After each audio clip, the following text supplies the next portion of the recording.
வணக்கம் ஃப்ரெண்ட்ஸ், எல்லாரும் நல்லா இருக்கீங்கன்னு நினைக்கிறேன். நானுமே ரொம்பவுமே நல்லா இருக்கேங்க. நம்மளோட சேனல்ல தொடர்ந்து பார்த்துட்டு வர எல்லாருக்கும் ரொம்பவுமே நன்றிங்க. இன்னைக்கு நம்மளோட சேனல்ல என்ன பார்க்க போறோம்னா ஆர்ஆர்பி என்டிபிசியோட பிவைக்யூ சீரீஸ் டே 10 தாங்க பார்க்க போறோம். இதுல வெறும் பிவைக்யூ மட்டும் இல்லாம ஜெனரல் அவேர்னஸ்ல, அதாவது இப்போ இருக்கிற கரண்ட் அஃபேர்ஸ்ல என்ன மாதிரியான கொஸ்டின்ஸ் எல்லாம் கேட்க வாய்ப்பு இருக்கு அப்படின்றதுக்கான ஒரு மாடல் கொஸ்டின் பேப்பராகவும் இதை நீங்க எடுத்துக்கலாம். சரிங்களா? சரி, வாங்க இன்னைக்கான வீடியோக்குள்ள போகலாம். நம்மளோட சேனல் பிடிச்சிருந்தா கண்டிப்பா சப்ஸ்கிரைப் பண்ணிக்கோங்க. அண்ட் இந்த வீடியோ ரிலேட்டடா உங்களுக்கு ஏதாவது கமெண்ட் சொல்லணும், இல்ல வேற ஏதாவது ஹெல்ப் வேணும் அப்படின்னா கண்டிப்பா என்னோட கமெண்ட் செக்ஷன்ல நீங்க கேட்கலாம். வாங்க வீடியோக்குள்ள போகலாம். ஃபர்ஸ்ட் கொஸ்டின் பாருங்க. அரசியல் சுதந்திரம் என்பது ஒரு தேசத்தின் உயிர் மூச்சு என்று கூறியவர் யார் அப்படின்னு பாத்தீங்கன்னா அரபிந்தோ கோஷ். சரிங்களா? அரசியல் சுதந்திரம் என்பது ஒரு தேசத்தின் உயிர் மூச்சு. இந்த மாதிரியான இதெல்லாம் நிறைய கேட்பாங்க நம்மளுக்கு. அதாவது ஒரு கோட் மாதிரி கொடுத்துட்டு இந்த கோட் யார் சொன்னது அப்படின்ற மாதிரியான கொஸ்டின்ஸ் நம்ம அதிகம் எதிர்பார்க்கலாம். இதை சொன்னது அரபிந்தோ கோஷ். பின் வருபவர்களில் அக்பரின் சபையில் ஜரீன் கலாம், அதாவது தங்க பேனா என்னும் பட்டம் பெற்ற மிகச்சிறந்த எழுத்தோவியர் யார்? எழுத்தோவியர் அப்படின்னா இங்கிலீஷ்ல கேலிகிராஃபர் அப்படின்னு சொல்லிட்டு சொல்லுவாங்க. அதாவது டிஃப்ரெண்ட் டிசைன்ஸ்ல நம்ம எழுதுவோம் இல்லையா? சோ அந்த மாதிரி அக்பரோட சபையில இருந்த ஒருத்தவருக்கு தங்க பேனா அப்படின்ற ஒரு பட்டம் அக்பர் வழங்கியிருக்காரு. அவர் யாருன்னு கேக்குறாங்க. அவர் யார் அப்படின்னு பாத்தீங்கன்னா முகமது ஹுசைன். சரிங்களா? முகமது ஹுசைன். இதெல்லாம் ஹிஸ்டரி ரிலேட்டட் கொஸ்டின்ஸ் தான் நம்மளுக்கு வரும். தோலவீரா எந்த மாநிலத்தில் உள்ளது? தோலவீரா எந்த மாநிலத்தில் உள்ளது அப்படின்னா குஜராத். தோலவீரா ஒரு இம்பார்ட்டன்டான ஹிஸ்டாரிக்கல் பிளேஸ். அதாவது இந்த இது இருக்கு இல்லையா, சிந்து சமவெளி நாகரிகம், அதுல தோலவீரா அப்படின்றது ஒரு முக்கியமான பகுதி வகிக்கிறது அப்படின்னு சொல்லிட்டு சொல்லலாம். அடுத்து பாருங்க, துலுக்காமா என்பது பாபர் பயன்படுத்திய ஒரு ராணுவ உத்தி. அதாவது துலுக்காமா அப்படின்றது என்ன அப்படின்றதுதான் கொஸ்டின். அதுக்கு ஆன்சர் என்னன்னா பாபர் பயன்படுத்திய ஒரு ராணுவ உத்தியோட பேர் தான் என்னன்னு சொல்றாங்கன்னா துலுக்காமா.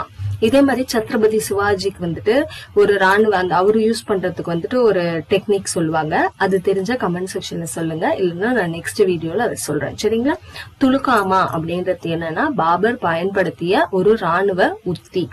இந்திய அரசியலமைப்பின் சட்டப்பிரிவு 17 எதை வலியுறுத்துகிறது அப்படின்னு சொல்லிட்டு கேக்குறாங்க. இந்திய அரசியலமைப்பின் சட்டப்பிரிவு 17 எதை வலியுறுத்துகிறது அப்படின்னு பாத்தீங்கன்னா தீண்டாமை பழக்கத்தை ஒழித்தல். ஓகேங்களா? தீண்டாமை இருக்கவே கூடாது அப்படின்றது சொல்றதுக்கான ஒரு சட்டப்பிரிவு தான் சட்டப்பிரிவு 17 அப்படின்னு சொல்றாங்க. எந்த விண்கலத்தின் தரவை பயன்படுத்தி வியாழனின் அளவை திருத்தம் செய்யப்பட்டுள்ளது அப்படின்னு பாத்தீங்கன்னா ஜீனோ. சரிங்களா? அதாவது இந்த வியாழன் அப்படின்ற அந்த கோள் இருக்கு இல்லையா, அதோடைய அளவு நம்ம ஃபர்ஸ்ட் வேற வச்சிருந்தோம். இப்ப அதுல இருந்து ஒரு 0.5% ஏதோ கம்மியாயிருக்கு அப்படின்னு சொல்லிட்டு சொல்றாங்க. இது இப்ப ரீசன்ட் ஜிகே கொஸ்டின். இது எந்த விண்கலத்துடைய தரவை பயன்படுத்தி நம்ம மாற்றி அமைச்சிருக்கோம் அப்படின்னு பாத்தீங்கன்னா ஜீனோ அப்படின்ற ஒரு விண்கலத்துடைய தரவை பயன்படுத்தி தான் இது பண்ணியிருக்கோம். ராஷ்டிரபதி பவனில் உள்ள எட்வின் லுடியஸ் சிலைக்கு பதிலாக யாருடைய சிலை அமைக்கப்படும் என்று இந்திய பிரதமர் அறிவித்துள்ளார். இது ஒரு ரீசன்ட் கொஸ்டின்ங்க.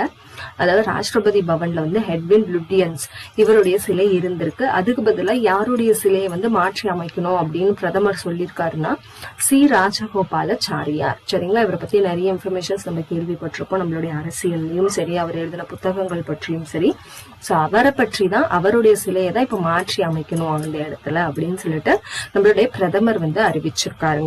அடுத்து, பார்வதி அர்க்கா பறவைகள் சரணாலயம் எங்கே அமைந்துள்ளது அப்படின்ற ஒரு கொஸ்டின் கேட்டிருக்காங்க. பார்வதி அர்க்கா பறவைகள் சரணாலயம் எங்கே அமைந்துள்ளதுன்னா உத்தரப்பிரதேச மாவட்டத்துல இந்த மாநிலத்துல கோண்டா மாவட்டத்துல. சரிங்களா? உத்தரப்பிரதேச மாநிலத்துல கோண்டா மாவட்டத்துலதான் இருக்கு. ஆபரேஷன் மிலாப் என்றால் என்ன? இது ஒரு ரீசன்ட் ஜிகே கொஸ்டின்ங்க. ஆபரேஷன் மிலாப் அப்படின்னா டெல்லி காவல்துறையால் நடத்தப்படும் காணாமல் போன நபர்களை, குறிப்பாக குழந்தைகளை கண்டுபிடிப்பதே இதனுடைய நோக்கமாகும். அதாவது டெல்லி போலீஸோடைய ஒரு ஆபரேஷன் பேர் தான் இந்த ஆபரேஷன் மிலாப். இப்ப ரீசெண்டா அந்த ஃபைல்ஸ் பத்தி எல்லாம் அதுல நிறைய குழந்தைகள் காணாம போன அந்த விஷயங்கள்லாம் நிறைய கேள்விப்பட்டிருப்பீங்களே. அதே மாதிரி டெல்லியில சுமார் நிறைய குழந்தைகள் காணாம போயிட்டு இருக்காங்க. அவர்களை கண்டுபிடிப்பதற்காக மேற்கொள்ளப்பட்ட ஒரு ஆபரேஷனோட பேரு தான் ஆபரேஷன் மிலாப். 2024 2025 தரவரிசையின்படி அரிசி உற்பத்தியில் முதலிடம் வகிக்கும் நாடு எதுன்னு கேக்குறாங்க. எதுனா இந்தியா. சரிங்களா? 2024 and 25 இந்த ஒரு டேட்டா படி அரிசி உற்பத்தியில முதலிடம் இருக்கிற நாடு இந்தியா. இரண்டாவது கேட்டாங்கன்னா சீனா. இந்தியால எந்தெந்த மாநிலங்கள் அப்படின்னு பாத்தீங்கன்னா தெலுங்கானா, உத்தரப்பிரதேசம், மேற்கு வங்கம். முதல்ல தெலுங்கானா இருக்கு, அடுத்தது உத்தரப்பிரதேசம், அடுத்து மேற்கு வங்கம். அடுத்து நம்ம பார்க்க போறது ஒரு டான்ஸ். ஓகேங்களா? கத்புத்லி என்பது எந்த மாநிலத்தின் ஒரு பாரம்பரிய நூல் பொம்மலாட்ட வடிவம் அப்படின்னு கேட்டாங்கன்னா ராஜஸ்தான். நம்மளுக்கு இந்த மாதிரி நடனம் எல்லாம் நிறைய கேட்பாங்க. கத்புத்லி. சரிங்களா? கத்புத்லி என்பது எந்த மாநிலத்தின் ஒரு பாரம்பரிய நூல் பொம்மலாட்ட வடிவம்னா ராஜஸ்தான். தேசிய பறவைகள் தினம் ஜனவரி 5. உலக பிரெய்லி தினம் ஜனவரி 4. பிரெய்லி தினம் தான் தெரியும் இல்லையா? இப்ப பார்வையற்றவர்கள் படிப்பதற்காக ஏற்படுத்தப்பட்ட முறைதான் இந்த பிரெய்லி.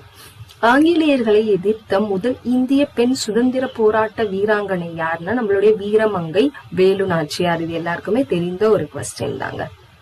அடுத்த கொஸ்டின் நம்ம பார்க்கலாம். ஃபார்வர்ட் பிளாக் கட்சியை 1939 உருவாக்கியவர் யாருன்னா நேதாஜி சுபாஷ் சந்திர போஸ். அவர் உருவாக்கியது ஃபார்வர்ட் பிளாக் கட்சி. எப்போது உருவாக்குனாரு? 1939. 2026 ஆண்டு மருத்துவத்திற்கான பத்மஸ்ரீ விருது பெற்றவர்கள், அதாவது 2025 இது முடிவு பண்ணி 2026 கொடுத்தாங்க இல்லையா?